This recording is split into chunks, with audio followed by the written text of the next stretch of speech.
All right, everyone, welcome back into another live edition of the Patriots Beat podcast here on the CLNS Media Network, presented by our wonderful friends over at Prize Picks and Game Time. It's Brian Hines back as always with Alex Barth, and we got a good one for you guys today. It's been a few days, almost a week since we've been on here. So since we've last, been on here, the Patriots have continued to fill out their coaching staff. They officially named all three coordinators, which we did talk about that. We were on after the Josh McDaniels news broke, and we talked about Terrell Williams a little bit on that. But they've continued to fill out this coaching staff. And then the Senior Bowl kicks off tomorrow. So we'll get into a little bit of preview and some players we're going to be watching during the next 3 days of Senior Bowl practices, and then the All-Star game taking place on Saturday there down in Mobile. But we will start with that coaching staff again. Josh McDaniels, Terrell Williams, officially named offensive and defensive coordinators. And we're starting to get some of these positional guys trickle in. Few big names today. Really, the big word seems to be experience, which was the opposite of last year, right? Like you're talking about guys like Doug Marrone, who has been a head coach, Thomas Brown, who has been an experienced offensive coordinator. He was the interim head coach for the Chicago Bears last year. And then some of these kind of younger up-and-comer guys like, an Ashton Grant, who's going to be the quarterback's coach, someone who worked with Mike Vrabel in Cleveland last year, someone like Riley Larkin, who's going to be an offensive assistant who was with Ohio State last year. So it's a good mix of experienced guys and maybe some of these younger guys. And also it seems to be a good mix of Mike Vrabel guys and some of these maybe guys who are more with Josh, right? Like Josh spent some time at Ohio State. Maybe he got a connection with Riley Larkin there, who also went to I'm blanking on the college. Where'd Josh go? John Carroll. John Carroll. So some Vrabel guys, some McDaniels guys, it looks like. So just maybe start on the offensive side of the ball. How are you feeling about how this staff is coming together on that side? I mean, we still need to see the wide receivers coach, right? That's going to kind of be a big part of this, but I feel good. And I think the most telling thing is to get a guy like Thomas Brown to come coach tight ends. And I think the pass game coordinator tag is notable as well. We talked about the upside of Josh McDaniels when he was hired, being that he's not going anywhere, right? You're not going to lose him. You're not going to have this turnover. Well, there's, in theory, a negative consequence to that as well. Guys who are close to being a coordinator, who are, you would think, are the better coaches, right? Because they're ready for a promotion. They may be less willing to come because there's not that clear next step up internally. And sure, they can come and get another job elsewhere, but there's a number of reasons why that's less attractive than a shot at an internal promotion. And Josh McDaniels kind of blocks that. Thomas Brown's a guy that was an interim head coach a year ago. For all that went wrong in Chicago, he's kind of was their Alex Van Pelt, where as much as things didn't work, he kind of seemed to be the one guy everybody pointed to and said, well, he's trying his best. Like, don't blame him, right? It's not on him. Their offense, the Bears, was at the best, like the 3 weeks where he was offensive coordinator. And then they moved him down to the interim head coach, and everything got too busy and it went off the rails again. But when he was, though, that small stretch where he was solely offensive coordinator was the best their offense looked, probably. So for a guy like that to come here, where, he's taking a lesser job than his last two jobs, less than his last two jobs. For a guy like that to come here, take this job, I think that speaks strongly to the program that Mike Vrabel is pitching.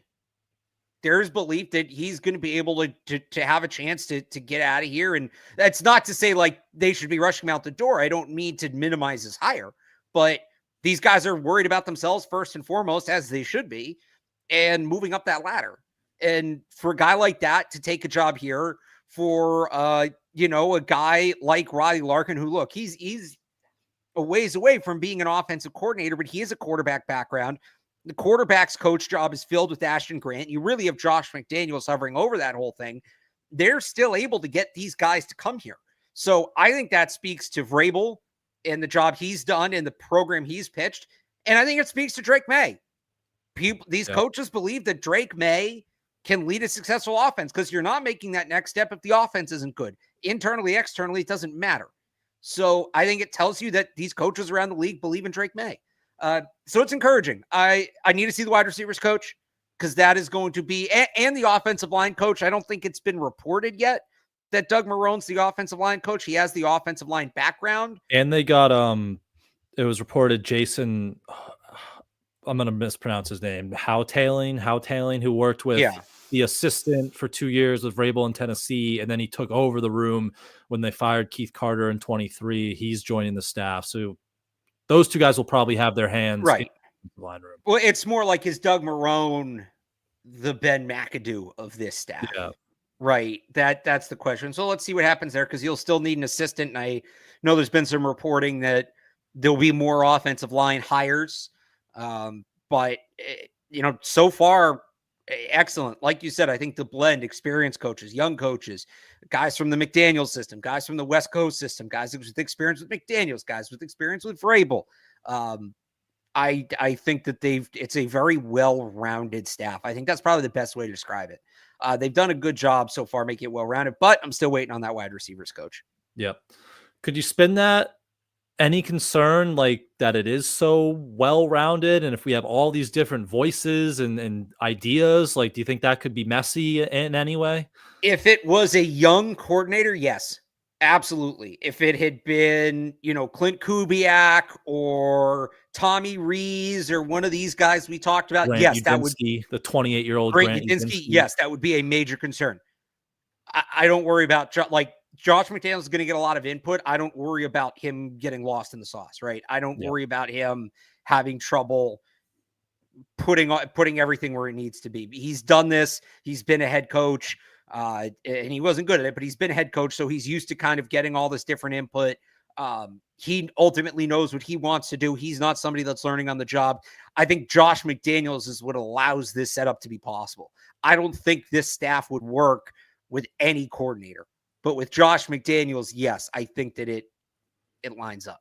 With so much experience, Right. He's able to carry the ship and lead the ship in that tendency. And same with like the quarterbacks coach. I saw some people, online being like, Ashton Grant's never had that role before. He's a younger coach. Riley Larkin, he's like 27, 28, kind of the same mold. Like, he's never been a quarterbacks coach, and he's worked in college for most of his early coaching career here. But like, you have Josh McDaniels, and he's going to be such a big part in that quarterbacks room. It's the second time he hasn't had the title. It was 2020 when Jed Fish had it. So he's, you're going to have him overlooking Drake May and overlooking that quarterback room too. So McDaniels really lets that thing kind of go. Someone did ask, do you have a dream wide receivers coach at this point? I mean, we've talked a lot about, Wes Welker, Sean Jefferson, Rob Moore was with Vrabel for a while in Tennessee. He's with Carolina. I don't know if he wants to get out of his contract, but do you have a dream receivers coach here to kind of put the cherry on top of this staff? I mean, a lot of the names you mentioned, I don't think that there's one. Obviously, Brian Hartline is like the guy, right? But if it's not him, Welker, Jefferson, those are the guys you kind of look at. Yep. I will be interested if they do add another offensive line coach too, because I know Marrone's got a ton of experience, but the last few years in New Orleans, it wasn't great. And then Howling, or how do we say his name? Jason Howtailing. It wasn't great the one year he led the room in Tennessee. I looked up pass block win rates, and they were both near the bottom, I think 28th and 30th. So it wasn't pretty. And even going back to at the 1 year Doug Marrone was in Alabama, it was not good. The Alabama fans were not happy with him down there. So he's got a ton of experience, and a lot of it is probably personnel, right? You got to upgrade the personnel and get better results. But I will be interested to see how the titles shake out in that room, and maybe if they do add another coach into that mix as well. If Marrone does maybe take that McAdoo type overseer role, he was an analyst at BC last year, not a special teams coach, but and then if he does have a say, we have a BC tackle who's going to be at the Senior Bowl, we'll talk about. He drafted Cam Robinson, who's going to be one of the top free agent tackles. So maybe he has a say in how that kind of shakes out with some of that personnel decisions up front there as well. But any other thoughts on the offense of coaching staff there? I mean, Tony Duke is running I think back. that's pretty much it. Yeah, that was pretty much. But defense, we've talked a good amount about Terrell Williams, the defensive coordinator, and what he's going to bring. We've started to get some of his assistants, Zach Kerr, Milton Patterson probably going to be working with linebackers based off their background. Clinton McMillan is a front, like defensive line, pass rush guy. So a lot of Tennessee connections, as you would expect with Vrabel. But any thoughts just on the defensive staff there and under Terrell Williams? Just still waiting on Mike Pellegrino. They haven't brought in a cornerbacks coach. We haven't heard anything on him one way or the other. There were some rumors about was it Kevin Richardson, like the Illinois defensive backs coach? Yeah, but he could be a safeties coach too. Yeah. Like Also, I would feel like, you're elevating a guy from the collegiate level. Like, would he just be like an assistant defensive backs coach? Like, I'm still not ruling that one out. Yep. So, yeah, Brian Belichick, we still haven't heard if he's going to UNC. So again, I say the longer that goes, the better chance that he maybe comes back. And then we would all love Mike Pellegrino to come back, especially with Terrell Williams. Like, his focus is on the defensive line. That's where all of his background has come from. So if you can keep some continuity there in the secondary, I think that would be huge for this group. So, yeah, any last thoughts as a whole on that staff, or we can... I think that's pretty much it. Kick it over to the Senior Bowl. And before we do that, I want to tell you guys about Prize Picks, where you just pick more or less on at least 2 players for a shot to win up to 1,000 times your cash. And playoffs are almost over. There's one more game. We had a great conference championship weekend. My Prize Picks lineup, it was a lock. Put Xavier Worthy in the lineup against the Bills. You knew he would come back to bite them in the butt. But we have one more. The big game is coming up on Prize Picks, and we have a free square for Patrick Mahomes. All he needs is half a passing yard, and you win. And you can pair that with any other player projection lineup you like. Saquon Barkley, more than 112.5 rush yards. Travis Kelce, 62.5 receiving yards. Or Xavier Worthy, another big game, 56.5 receiving yards. All available, and you can win up to 1,000 times your money again on Prize Picks. And they also put their members first, so all withdrawals are fast, safe, and secure. When my picks hit, I can get my money in as quick as 15 minutes. And Prize Picks now offers MasterCard for quick and easy deposits into your account this sports season. So download the Prize Picks app today and use code CLNS to get $50 instantly after you play your first $5 lineup. Again, that's code CLNS to get $50 instantly after you play your first $5 lineup on Prize Picks. Run your game. All right. Senior Bowl, again, practices Tuesday through Thursday. All-Star game is on Saturday. So you want to start with a certain position, biggest positions of needs, or just go through all of them position by position? You want to just go in order?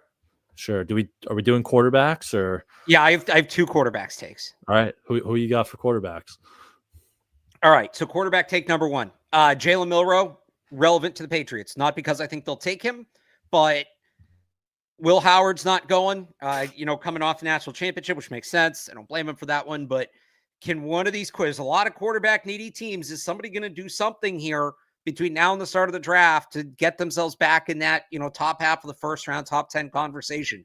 Milroe was in that conversation till he had a rough final 3 or 4 games. I'm not saying it's right. I'm not saying I would fall for it if I'm a GM, but we've seen this before.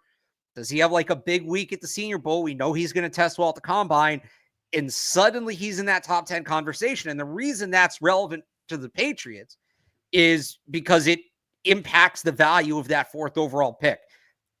How, it's tough to say, because how much does his stock rise exactly? Which teams are interested in him? It could go up, it could go down. It kind of depends exactly how well he plays. But Jalen Milroe is a player to watch for the Patriots in that sense. And then one of the best stories at the game, I texted you guys about this, Brian. So I'm looking through. On one hand, the Patriots should be set at quarterback in theory. On the other hand, they've drafted a quarterback from the Senior Bowl 3 of the last 4 years. And Elliott Wolf, he always throws darts at that Packers Elliott way, Wolf, right? The Packer way is take a quarterback every year. Now, is it Elliott Wolf or is it Mike Vrabel and why am I blanking on his name? Ryan Cowden. Brian Cowden, right? Ryan Cowden. So, does that play out? Does it not? Well, I guess I should look. Okay, what do they want for quarterbacks? What did they look for last year? Across the board. Big, cannon of an arm, can move around. So I'm looking at Senior Bowl quarterback roster. All right, well, Jackson Dart's 6 feet tall. It's not him. Riley Leonard doesn't have the arm. It's not him. Dylan Gabriel, too small, not him. And then get to Tyler Shuck from Louisville. Like 6'5", 215. Throws the ball hard. Doesn't throw it far, but throws it hard. Can move around a little bit. 7-year college veteran. Okay. So he's got some experience. That might make him a good camp arm. All right. So it's probably him. Oh, wait a minute. Who's this guy? 6'5", 225. It's got a rocket of an arm. Taylor Elgersma. Well, let me Google him. Let me do some research on him. From Lauren A. That is in U Sport. That's not, what's U Sport? It's not a D2 conference, not a D3 conference. That's the Canadian NCAA. He is the second U Sport player ever to be invited to the Senior Bowl. You go and you watch the clips of him that are available. He can hum it. And remember, it's 110-yard field, not 100. So when he's throwing it from the 30 to the 30, there's another 10 yards in there. He moved around a little bit. He's got the size. Now, look, would I use a draft pick on him? Probably not, because he wasn't playing. He's playing Canadian college football, right? There's a huge week for him. The receivers are doing the thing where they run before the snap. Right, his receivers have a running start, and trust me, Evan brought that up to me, and I said, well, that doesn't have anything to do with how far he can throw the ball. Doesn't matter if they have a running start or not, what country you're in, it doesn't matter. So, would I use a draft pick on him? Probably not. He's got to really show this week what he can do against higher level competition. But if you need a camp arm, he's objectively everything you look for in a camp arm. And he kind of checks some of those boxes that the Patriots look at in a quarterback. I'm going to be fascinated to see what he does this week. He's one of the most fun players down there this week. That's a perfect way to start our Senior Bowl preview. You're not getting that anywhere else. You're only 3 getting or 4 minutes on the Canadian football quarterback on a team that doesn't even really need a quarterback. But am I wrong, Brian? No, I mean, what makes this show. Yeah, if he has a good week, he's gonna maybe slip into the 7th round or be a priority kind of UDFA. There's a couple of guys, especially some of those edge rushers we'll get to, who played at the FCS level. And if they have a big week, like Mike Green with that Marshall or something, they really help their draft stock. So we'll see. Hopefully he puts on a show, because then we'll get to talk about him more. But those are our quarterback takes, I guess. Running back, Donovan Edwards, Ollie Gordon. I think we talked about him in our Q&A. Yeah. Anyone else in that group you're kind of looking at for the running backs here? So those are the two big ones, especially Ollie Gordon. He's that almost oversized back that Vrabel targeted in Tennessee, not just Derrick Henry. And if they're going to go to that early down, passing down dynamic, he totally fits the bill and could be a real volume pick after he had a bad year at Oklahoma State. Damian Martinez, another guy I kind of like in that role. I'm more interested in the passing down backs, though. LaQuint Allen from Syracuse had 80 catches this year out of the backfield, is a plus pass blocker, as well as being a plus receiver. Projected day 3 pick, good size, 6 foot, 200 pounds, shifty. He's not going to win anything in the 40, but he's really good at making defenders miss in the open field. So if they are going to go back to early down passing down, is it Antonio Gibson, or do they try to find somebody else? Or is it, do they need a backup, right? Because you kind of want 2 guys in each role. If we're going to do the whole next James White thing, I'm not saying he's going to be the next James White, but if we're looking for the guy that profiles that way, he profiles similarly to what you would look for in a guy like James White. So LaQuint Allen, Woody Marks from USC is another player that's kind of in that mold, but I like Allen a little bit better. And then you do have the Rex Burkhead types, the guy that can go between both roles. I think Donovan Edwards, I wouldn't pigeonhole him as an early down back. He can be a factor in the pass game. I'd put him in there. And then Cam Scadaboo, to me, is also a guy that he can be an early down back. He can be a passing down back. I think he could probably go between the two. They didn't release his measurements, so I don't know if he is bailing. Sometimes they just miss one or two, but we'll see with Scadaboo.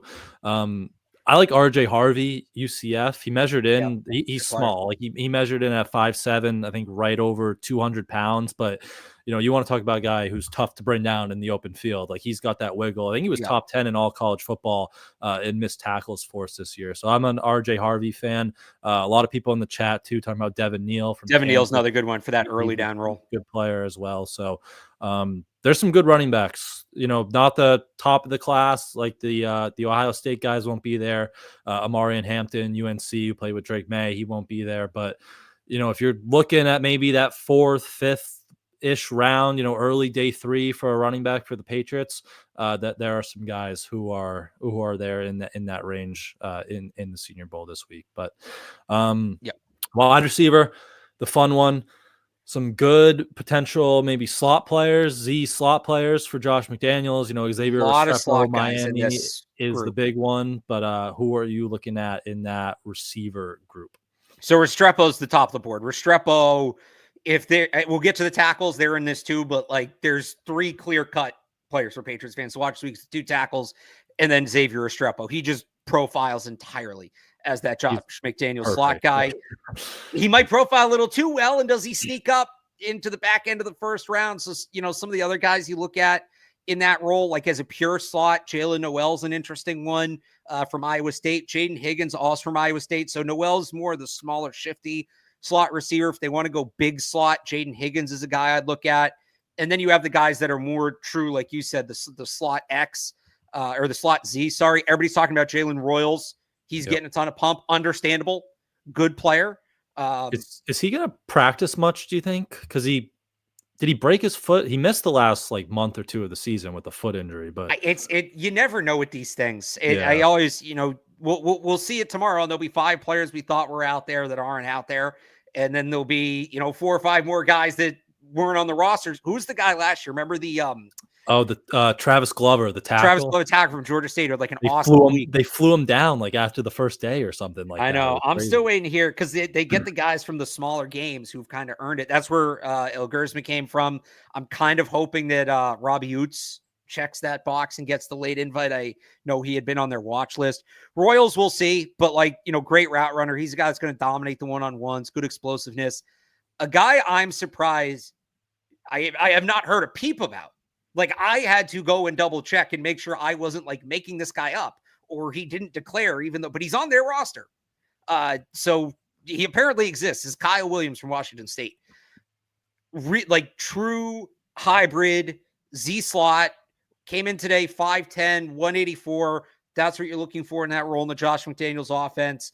Had 1,200 yards last year and 14 touchdowns with really all over the place quarterback play. This is a guy that you watch his ability both in the route and with the ball in his hands. He can go from full speed. He's got a good top gear, full speed to a stop, and then other way around, stop to full speed like that. I mean, his ability to get in and out of breaks, in and out of cuts is excellent. For whatever reason, he's on nobody's radar. He's player 800 on the consensus board. So I'm hoping he gets a big week. I'm hoping he kind of shows up, because he's another guy that I look at specifically as in the Josh McDaniels offense, this is the kind of guy that thrives. Yeah. Yeah. You mentioned Jalen Noel in that role. He's, if you don't want to go Restrepo, maybe top of the second, maybe a guy like Jalen Noel is there in the 4th round, or, early on day 3. So I like him, and his teammate Jaden Higgins as well. I do like Jalen Royals. He's blazing fast. I think they said he ran a 4.3 at the Utah elite camp before, which, they can always fudge those numbers a little bit, but he is fast, and he kind of fits that size profile that Elliott Wolf tends to like from Green Bay. Now, again, is that what Mike Vrabel likes? We'll wait and see. But who else was there? Oh, the TCU guys, Jack Beck, Savion Williams. We've talked a little bit about. Savion Williams isn't going. I'm pretty sure he's out. He dropped out. Yeah. Yeah. He would have been a ton of fun to watch. Yeah, but Beck will be there. He was a former tight end, LSU transfer. He can good size, but he's a pretty good route runner for that size. Same with Pat Bryant. I know that's Taylor's guy, so he will be there as well. So those are more. There are some outside X guys, Beck, Bryant, Jaden Higgins, but there are a lot of those good inside players. I'll give you a couple more. A couple more X guys. A.O. Manor is probably the top ranked receiver in this group. He was another one they didn't do his measurements. Oh, So did I they don't know. say he I don't might know be if out? he's practicing, but And then if he is there, if you're somebody who really likes Tet McMillan, that's your day 2 Tet McMillan, probably. If you really want a player with that makeup and they're not going wide receiver in round 1. Doesn't he get like some Puka comps? Like he's got that size, and it's like he's not. Yeah, We don't think he's gonna test fast, but like the in-game speed, he's one of those guys. I feel like he's more. Yeah, I could see that. Puka's more like built than he is. Yeah, he's more like long, that sort of thing. And then another guy at the X, Brew McCoy from Tennessee. Now he comes from that unique Tennessee offense, which always makes it tough to project. So hard. And he's had some injury problems as well. I think he was dealing with an ankle injury like throughout the year. So I know Patriots fans hear that. Great. A guy that's got to learn a new offense and a guy with injury history. Those are kind of the two biggest red flags that we've seen here over the last 10 years with receivers, but I'm not taking him in the top 100. If you can get Brew McCoy in like the 5th or 6th round, take a flyer on him. They do need some sort of X. Like even if they get a starter, they need a backup. It's not a great role for Kayshon Boutte. He's better as a Z. So just a guy to watch. It'll be interesting to see what he does this week. He's also a guy where, okay, injury concerns, scheme concerns, you're not really going to see those Senior Bowl week, right? It's going to be one-on-ones, controlled environment. He is tremendously talented. Like his talent supersedes where he's going to be drafted. So he's the kind of guy that could just have like a monster week and everybody gets all hot and bothered about him. And maybe that pushes, some other guys down the board to the benefit of the Patriots. Yep. Tight ends, not a huge tight end class. Harold Fannin, Bowling Green, who he's got some comps to Jonnu. So we've talked a lot about Josh McDaniels having issues with those type of players. So maybe not Harold Fannin, but Gunnar Helm from Texas is probably the next best tight end in attendance. Anything on those guys, or Terrence Ferguson, Jackson Hawes, anyone else in that tight end room that maybe late round option for the Patriots? Well, first off, shout out to Eric Galco, director of the Shrine Bowl, because they have a great group of tight ends there this week. They really knocked it out of the park on that portion of the roster. As for the Senior Bowl, I don't know that, day 2 might be a little early for tight end, especially if Austin Hooper comes back, if they are looking day 2, because I do think tight ends a need, get that, tight end generally takes longer to develop than the other positions. All right, you have Hooper, he's 30, he's got 2 more years. You get the next guy in now, you start developing him. I think you can do that on day 3, especially in what is a good tight end class. They want to do it on day 2. Gunnar Helm's one, Mason Taylor's another. I really like for them. On day 3, it's Jake Brittingstool from Clemson, Terrence Ferguson from Oregon. Brittingstool, little quicker, little more of a vertical threat. Ferguson's more overpowering. I think they both probably play in the Josh McDaniels offense. You're kind of getting down to the details there. This will be a good week to kind of separate the two, see who stands out. I also wonder if later on day 3, the real project is Gavin Bartholomew from Pitt, who had a really good first year in 2021 as a freshman. And then just that offense imploded with different offensive coordinators and different quarterbacks. And we talked about this a lot last year with Bub Means, kind of that same thing. It's tough to get a real grip on who he is, but he does look like an NFL ready blocker. So you could draft him, make him your 3rd blocking tight end. And he is kind of, nimble on his feet for a guy that size, has some good change of direction. You figure it out there. I also wouldn't rule out, do you just want a pure blocking tight end? Do they just look at it, especially if Austin Hooper comes back and these guys are good, let's just get a guy we can throw in there when we want to go heavy? And they're Dwayne Allen. They need their Dwayne Allen back. Right. So that, to me, if you want that guy, that's Jackson Hawes from Georgia Tech. He'll be there this week. So that's kind of the tight end zone. And then Fannin, I think, is going to end up being a top 50 pick, which is too high for them for a tight end. But he's another one of these guys where just his week is going to be interesting to watch, because smaller school guy, there's a little more variance in his draft stock based on this week, a little more unproven. Yep. All right. Good stuff. Offensive tackles. Unfortunately, no Will this Campbell is the main event. Or Kelvin Banks in attendance, so we don't get arm measurements on those guys. But I would say the tackles in attendance, the top guys, right in that, we call it second pick range, right? Where maybe it's not 38, but maybe you're moving up back half of the first round, and you're looking at these guys with your second pick. It's Josh Connerly from Oregon, someone who had a really good second half of the year and kind of boosted his stock. Ariante Ursary from Minnesota, a really big, powerful left tackle.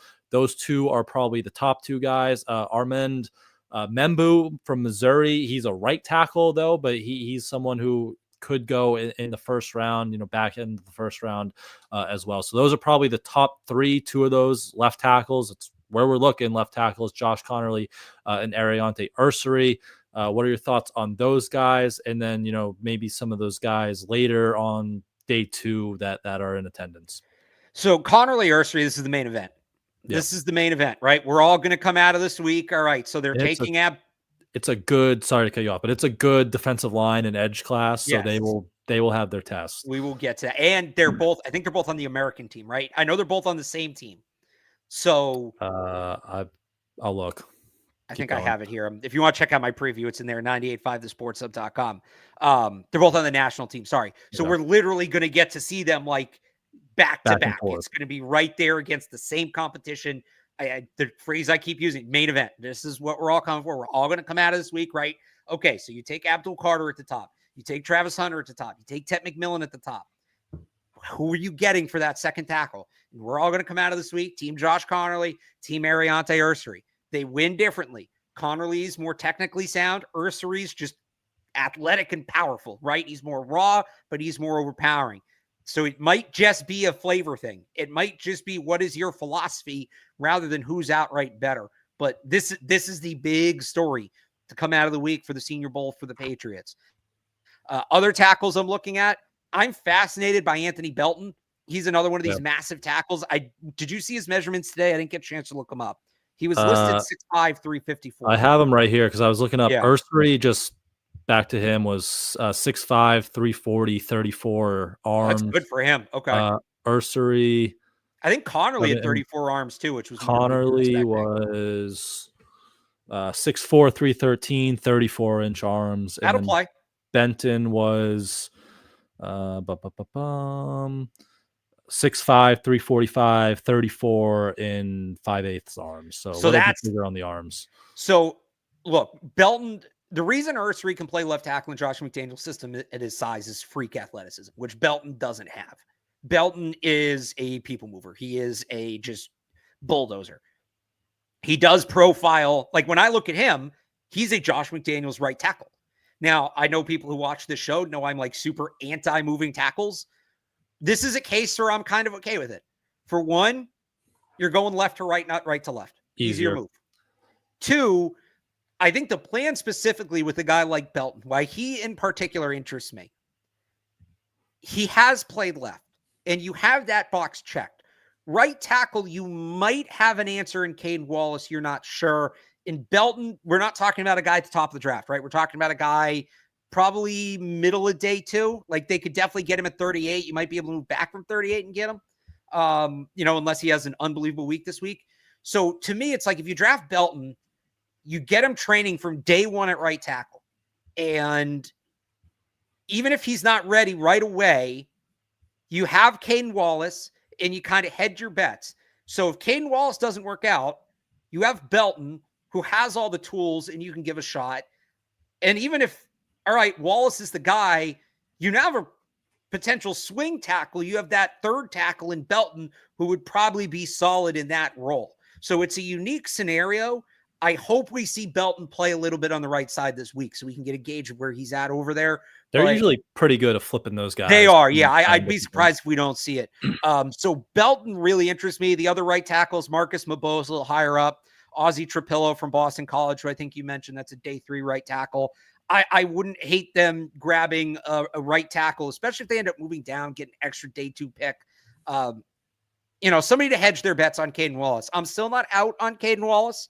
I wouldn't go that far, but if it's, okay, we have Caden Wallace and we have Anthony Belton, or we have Caden Wallace and we have Ozzie Trapillo, and, you got those guys early on day 3. Well, now you have options. Yeah. Right. So if one doesn't work out, you can move it. So I'm not out on the right tackles entirely. Belton fascinates me, but not at the top of the draft. Yeah. Trapilla will be interesting just again with those BC ties, the Vrabel, Billy O Yeah. connection. Now Doug Marone is here who worked closely with him, 6'7", 33.5-inch arms. So maybe he's an option. Kane 007 in the chat likes Wyatt Milliam. I'm sorry. He measured in with under 33. I think he was like 32 in a fourth today. Yeah. So he's going to be a guard. Same with He might be Gray a center. Zabel. Yeah, same with Gray And Zabel from North yeah. Dakota State. Both short arm guys. They're going to move inside at the next level. It looks like. I think Millam's going to be a hell of a guard or a hell of a center. Oh yeah, Like, they're that's what going he to be is. good, And but that's just, you're not taking a guard that high. They need yeah, a left guard, but not up there. Yeah. Anyone else in that tackle class? I think Jack Nelson, my Badger. He's another big guy. They didn't do his measurements either, so I don't know if he's going to be there. But yeah, I think I'll just say on the Connerly inside, Mercer. I'm bummed Jared Wilson's not going. He was a late opt out after a long season. It's center. I thought he might be, and I guess they could still draft him. Doesn't change anything, but I was looking forward to watching him. A good day 3 project center for them to maybe get that next guy in the pipeline. Yep. But yep, Connerly, Ursary, those are the big guys. So at the tackle spot, so we'll see what those guys do on the left side. So let's flip over to that defensive line they'll be going against. But before we do that, I want to tell you guys about Game Time. We all love going to games. I know there's only one football game left, but there's still plenty of hockey, basketball, college basketball. It's college basketball season really now that football is coming to an end, and we get all of our tickets on the Game Time app, and they have a new feature called Game Time Picks that makes getting tickets to see your favorite teams play live even easier because they filter out the fluff to show you only incredible deals on great seats, so you don't have to waste time searching through thousands of tickets. The Rockets are at the Celtics tonight, TD Garden, if you want to run over, if you're up in the city after you listen to our Senior Bowl preview, 7:30 tip-off. $50 on the Game Time app, or you can use that Game Time Picks and move down right behind the visitor bench, $140 super deal behind the Celtics bench, even $130 on the super deal. So great seats, great prices there. So make sure you head to Game Time for their lowest price guaranteed and other in-app features such as their seat views, all in pricing, and of course Game Time Picks, which again makes it even easier to save on any ticket you're looking for, whether it's sports, concerts, comedy, theater, anything at all, and take the guesswork out of buying all those tickets with Game Time. Download the Game Time app, create an account, and use code CLNS to get $20 off your first purchase. Terms apply. Again, create an account and redeem code CLNS for $20 off. Download Game Time today. What time is it? Game time. All right, defensive line. Let's start with more of the edge rushers. We have another local BC guy, Donovan Ezeraki, who was second in the country in sacks this year with 16.5, one of those speed rushers. Kyle Kennard. I'll learn how to say Princely Human Loon's last name, who went to Ole Miss. Yeah. That's on our radar this week, learning his last name. But you look at this Terrell Williams defense, and they do have some of these wide speed rushers, which not typical from what we've had in the past few years here in New England. So some of those speed rushers could be on their radar. Who are you looking for out of this group in the Senior Bowl? Umanilian is one. I tried that. That's how we say it. Right. Kyle Kennard is another one. I really like his fit, his ability to get up the field, be aggressive. There's also some guys that profile more as like pass rushing defensive ends more than outside linebackers, which if you're going to get, if you're going to sign a guy like Josh Sweat, then, does a guy like Landon Jackson suddenly start to make some sense? So there's a lot of good, edge rushers in this group. It's kind of going to be again about like stylistically, what are they looking for? Yep. The other one, everyone was the weigh-in, Mike Green from Marshall. He jumped up to 250, so he passed that test. But he played at Marshall. I think he started at Virginia. He transferred to Marshall. led the country in sacks with 17, like really explosive, twitchy player. But now you're going up against, the Josh Connerleys and Ariante Urseries, guys in the Big Ten. So it'll be interesting to see how he plays, as a Rocky again from BC. I do like Kennard. But there will be some good edge rushers there. Landon Jackson. Yeah. If they want one of like a later round pure speed rusher, like Josiah Stewart from Michigan could be an option. So there are some intriguing kind of speed. Is he going to go like late, or is he going to be one of these guys that just like the Michigan tie, somebody takes him too early? That just jumps up. I kind of get that vibe with him. Yeah, I could see it. I would still think it's day 3, but maybe squeaks into the back of like if he goes off this weekend, like maybe it goes up to. It is a really good edge rusher class. Yeah. So some good guys there in attendance. Good guys on the interior too. Deion Walker. Now we're talking. Deion Walker, maybe all eyes on Deion Walker. My guy. I know you go off on Deion Walker. What you checked in at 6'7", 3'4"? Did he get over 350? 353. 353. And so again, 6'7", 353. You go and you look at the scouting reports on the internet. You know what name keeps coming up? Or what word keeps coming up? Nimble. 6'7", 353, nimble. He is an athlete there in the middle. He is an excellent pass rusher, and they move around. Like, he'll play tackle, he'll play end. They stood him up and played him at outside linebacker occasionally. Imagine trying to get out to the end on a 353-pound guy coming from a 2-point stance. He might run a sub-5. And before you look at me like I'm crazy, remember, I said that about Jordan Davis, and Evan mocked me for the rest of that show. Jordan Davis is going to run a sub-5. I don't think he's Jordan Davis. I don't. But he's from that mold. And all right, like, why isn't he going as high? He was projected to be like a top 20 pick. And then his production dipped tremendously this year, and there are some concerns about focus, which he's going to have to interview well. That's absolutely part of it. And on top of that, he's not a really good run player, which you think is crazy at 353, but he's so big that it's like there's all this frame to get up and hit him. So, at that size, I believe he can become a functional run player. It might not happen right away, but I think he can. And if he's just a functional run stopper and an elite pass rusher from the interior, that's a guy. Another good thing about him, those guys usually, you have stamina concerns. He didn't come off the field for Kentucky. Yeah. So that's a guy that can play on all 3 downs, can get after the quarterback. He's going to be a factor in the run game. I don't think he's ever going to be like, Casey Hayward, but he's a factor in the run game. It would be an absolute steal if they can get him at 38. Really would. Assuming the interview stuff checks out. And then I'll go one step further too. So a lot of people are probably hearing this and going, well, then, why don't you want Mason Graham? You've been out on Mason Graham. I think that pick is too valuable to take a player where, one is at a position where you already have a star player, and 2 is at a non-premium position. So I'm out on Mason Graham, assuming Barmore's coming back. Deion Walker fascinates me, but let's say, all right, well, you're being a hypocrite. 38 still too much. How about Cam Jackson from Florida? Kind of the same guy, 6'6", 353, is another one of these like hyper athletic, oversized defensive tackles. He's a lot more raw than Walker. He doesn't have as much experience. He just transferred to Florida from Memphis. He doesn't have the production that Walker did at that monster 2023 season. So he's a little more of a project. He's a little further away, but if you believe in Terrell Williams and this coaching staff and what they've done coaching up defensive linemen, that's maybe a guy, and he'll be at the Senior Bowl as well. I started talking about him. Cam Jackson is another guy you could turn to and say, if you want that kind of player, maybe this is the guy. So if Cam Jackson has a good week, that'd be super exciting to see as well. Yeah. Deion Walker is the main show, I would say. He might not be the best defensive tackle there, but he's probably the main show because he could use a really good week because there were, stretches in right. games this year where he kind of disappeared. But do you have there what team he's on?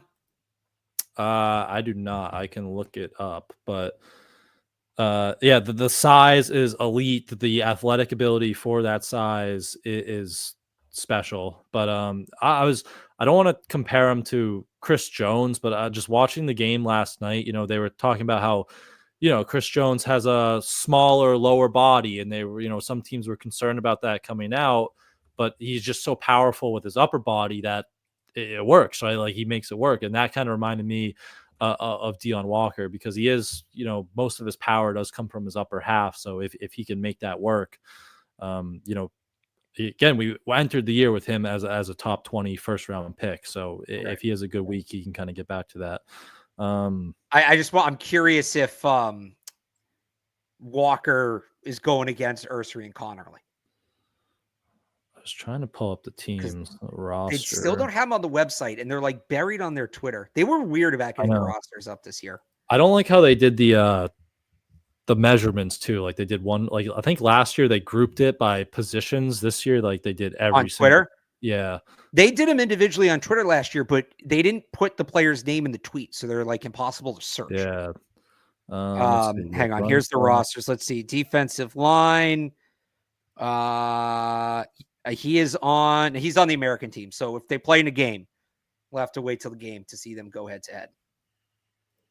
All right. He'll be against the best American offensive lineman is probably Membu from Missouri. So that's a heavyweight battle. Yeah. Which team's belting on? He's not on the American roster, so I'm assuming he's on the national roster. Yeah. All right. So they're all the good linemen are on national, and Cameron Jackson's on American too. So, all right, we won't get national. They even have like Zabel and Wyatt Millum, Belton, Connerly, Ursary. All right. Who are the good offensive linemen he's going up against here? Emory Jones. All right. Membu's on the American. We'll see him. Your guy Jack Nelson. That's kind of it. So, all right, we'll have to wait till the game for that one. All right, but other defensive line or interior defensive lineman, I love Walter Nolan from Ole Miss. Like that's another kind of smaller. Like he's obviously not Deion Walker size, but he is violent, very explosive too. That Ole Miss defensive line was very fun to watch this last year, and Walter Nolan was at the middle of it a lot of times. And then one of the more interesting guys, I think, Omar Norman Lott from Tennessee. He another like fires off the ball, really explosive guy. He led the country in pass rush win rate, but he only played over 21 snaps one time this season. So I don't know what was going on with Tennessee's defensive line there, but yeah, I think he averaged like 16, 17 snaps a game there on the defensive line. So we'll see what it looks like this week if he gets a little bit more run there. But he is, another one of those interior pass rushers. So we'll watch him. But I think like later day 3 run stoppers too, bolstering that group. I mean, and you can get, these guys fall because they're not valued as much, but Yahya Black from Iowa, Jamari Caldwell from Oregon. Another guy that interests me, and he's kind of his own thing, is Ty Robinson from Nebraska. Kind of reminds me a little bit of Lawrence Guy. You can play him on the edge on early downs, can set the edge against the run, things like that, but has a little bit of juice. You want to move him inside to rush the passer. Also, I think has that like leadership quotient thing, was a big part of Nebraska's run early in the season. I'll be interested to see what he can do. Yep. Alfred Collins too, Texas. Like if you want that late round kind of run stopper. He's the one guy. There's always one of those guys that goes early. And I think he's going to be the one that goes. Yeah. Okay. Yeah. I mean, but he would absolutely fit that mold. He's not going to give you much as a pass rusher, but he's probably one of the, biggest, strongest defensive tackles who can just, dominate in the run game. So he'll be a good one as well. All right. Yeah. A lot of eyes in the trenches as expected. That's always those one-on-ones are always some of the best parts of the Senior Bowl, but linebackers, I haven't done much work on the linebackers, to be honest, but anyone you're kind of looking at from that linebacker group? So I kind of played catch up with the linebackers yesterday. The good news, let's do bad news.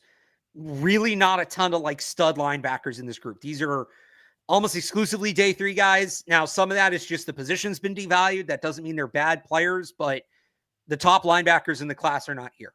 That being said, the good news, I do think there's some players that can help the Patriots, because really what they need, by the way, good poll here, Chris Paul, but he is at the Shrine Bowl. Another one where I think the Shrine Bowl might have a better group of linebackers, but the linebackers that are there, part of the reason that they're projected lower is most of them are situational players. They're not 3-down players.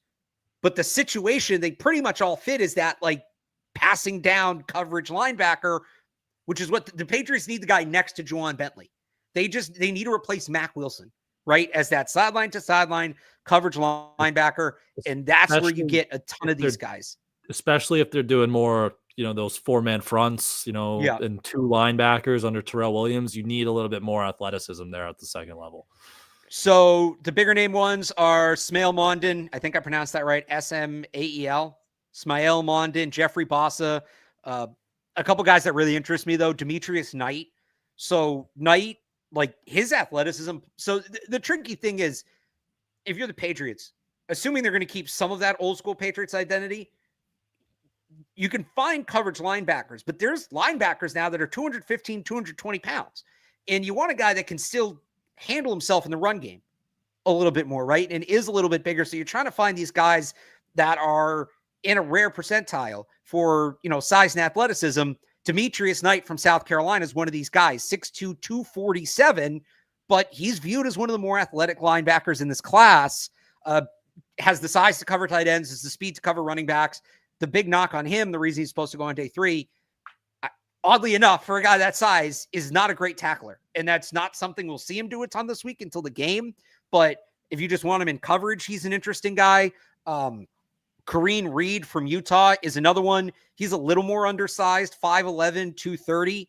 If you're drafting him to be your main off-ball linebacker, he's probably too small.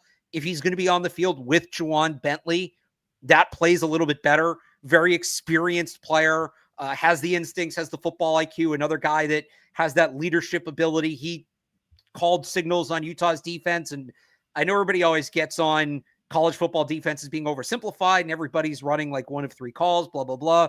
The Utah defense is an exception. The Kyle Whittingham defense is an exception. That is a complex defense. He was in the middle of it. And then the wild card is Nick Martin from Oklahoma State. He's got the size, tremendous athlete, good feel in coverage, is also a plus pass rusher. If you want to use him that way, he can be a chess piece, but he only has 1 full year of experience. That was 2 years ago. He missed most of the year last year with a knee injury. I don't think anybody really has a good read on him right now. So a game like this for a guy like him is going to hold a little bit more weight. Yep. The UCLA backer too is kind of in that mold of like a coverage guy. He wasn't on the rosters though. Oh, I thought he was. Did they? You're talking about it's. I saw people. Starts with an S.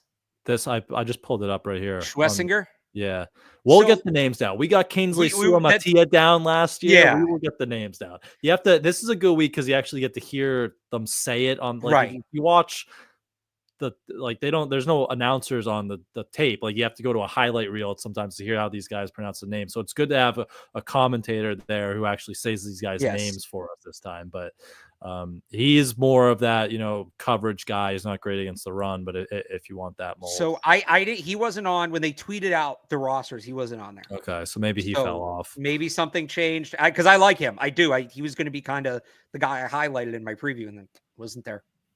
All right. But he's a good player. Like good name to know. Good name to bring up. Yep. Corners. I love Azareye'h Thomas. He's probably my favorite non-Travis Hunter corner in this draft. Like, if you want a guy opposite Christian Gonzalez who can just play press man, like, this is your guy. He is very good. I wouldn't be surprised though if he shoots up the draft boards, especially if he dominates one-on-ones like I kind of expect him to. So Azareye'h Thomas is my number 1 corner in attendance. Who else are you looking at from that cornerback room here? I mean, there's a lot. This is another one where there's only one type of player, or it's dominated by one type of player. And if you don't need that type of player, that kind of sucks. But the Patriots need size at the cornerback position. There's a lot of big physical outside guys. I really like Thomas. I'm fascinated by Darian Porter. I was a big Juju Brents guy 2 years ago. Here we go again, just mauler corner from the Big 12. He doesn't need to be your number 1 guy. You just need him to play opposite Gonzalez. Gonzalez will take the speed receivers. He's going to take the physical receivers. He's a kind of a weird one because he only has 1 full year of experience, but he's going to be a 24-year-old rookie. So he's really going to need to show this week that he's like ready, but could be a guy that because of his age falls a little bit. Another one of these players, though, that I'm like super fascinated to see this week. And I think the Patriots probably can wait a little bit on corner. Bilal Cohn from Western Michigan has this. He's not like massive, right? I wouldn't put him in the same class as Porter. I think he's like 6'1", 190, long arm. So he has the size to play on the boundary, has experience in man and zone, has been a competitive player in both. It's just about, he's coming from Western Michigan. We haven't really seen him against league competition. He did have a good game when Western Michigan played Ohio State this year, and that's going to hold a lot of weight. But let's see it against some of these other guys. I go back to Quinion Mitchell, and I don't think he's quite the player Quinion Mitchell was. I don't think we're going to be talking about him in the first round, but Quinion Mitchell was coming from the MAC and needed to show he could do it against Power 4 talent, did that, and it totally translated. And Bilal Cohen's not quite that athlete. He doesn't have quite that length, but he's a guy that, like, if he has a good week this week, now you start talking about, is he a fringe top 100 player? And if it's at the end of the third, the beginning of the fourth, like, he might have the makeup. You're not drafting him to be dominant number one corner. You're drafting him to ideally be the guy opposite Christian Gonzalez, and I think he might have that potential. Yep. Yeah, I like, you led off with Darian Porter there as well. Like, really good length, over 33-inch arms, good athlete too. 4 block punts too. Taylor keeps popping in. Taylor, do you want to join us? What's up? Oh, hang on. What's up? Hey, fellas. Oh, that messed everything up, didn't it? There we go. What's going on? How's Alabama? Alabama, honestly, the spot we're at has like a ton of really good food spots, but that's about as much as I've seen. We literally got our credentials. Yeah, we got our credentials. We had like a 2-hour drive from, where were we earlier? From New Orleans, where we're going to be next week for Super Bowl media stuff. But yeah, honestly, not a whole lot to report from today. But really nice town that we're in right now. So that's about it. What you guys? We were just about to wrap up our preview, so give us the number one player you're excited to watch while you're down there. Any position. Honestly, right now, Anthony Benton. I just want to see this dude like move. See if maybe he can be a little more consistent. I know that's an issue with him, but like, he's a mountain of a man. And he seems like a perfect Josh McDaniels right tackle kind of guy. So I'm very much looking forward to seeing what he can do. All right. There we go. We did some talk on Anthony Benton. Are you up live in a second here? Is that why you? Yes, sir. Okay, we'll get out of your way. We'll wrap up and then we'll let you take over. So thanks for popping in. See you, boys. So, yeah. Bye. Good stuff. I'll give you one more corner real quick. Maxwell Harrison from Kentucky was hurt a lot of this year, so that's another guy just like a little more impactful week for him than maybe some of these other guys. All right. Any safeties? Yes. Andrew Makuba from Texas. He they left his measurements off, so I hope he plays because he's fun to watch. If you watch the college football playoff, you certainly saw him flying around. He's fun to watch, so hopefully he makes it in there, but we'll see. And they need that true free safety. If not him, Billy Bowman from Oklahoma, it's kind of the day 3 guy, is a true free safety. Jonas Sanker from Virginia projects as that hybrid deep box safety they look at. We got to throw in Dan Jackson as special teams guy to watch as well. Yep. And Hunter Waller, another Badger. He was really fun to watch. He's just a football player, but he's in that kind of box safety mold, which I don't know if they need another one of those. But Dan Jackson. Yeah, Hunter Waller's good football player. And last 2 kickers, Ryan Fitzgerald, Caden Davis. We're doing kickers again, so keep an eye on those guys. Those are the. I'll say this though, I don't think either one's a future Patriot. If they they fall back on that rule of thumb, which is a good one, you want guys experience kicking in inclement weather. Caden Davis was at Texas A&M and Ole Miss. Ryan Fitzgerald's been at Florida State his whole career. Florida State's been good, but this is where, again, I go back to the Shrine Bowl. You need a kicker? Better call Sauls. Ben Sauls from Pitt went, there you go. He was 5 for 5 on kicks of over 50 yards last year. There you go. So, all right, that is our Senior Bowl positional preview. Again, practice is Tuesday through Thursday, game on Saturday. We will let you know. I know last year, I think we did a show after every practice. I'm not sure if that's the exact plan, but we will let you guys know what the plans are on Twitter. So make sure you follow on Patriots CLNS and Barth at Real Alex Barth, me at I am Brian Hines. Make sure you subscribe to wherever you get your podcasts and the Patriots Press Pass YouTube. Turn on your notifications so you do know when we are going live. And you can also go to 985thesportshub.com to read Barth's Senior Bowl preview up there. I will have one online tomorrow at Pat's Pulpit, so make sure you check that out as well. And that will do it for us. So we will see you guys sometime soon the rest of this week. Thanks for tuning in tonight. Stay tuned for Taylor and Mike coming up right after this, and we will see you guys soon.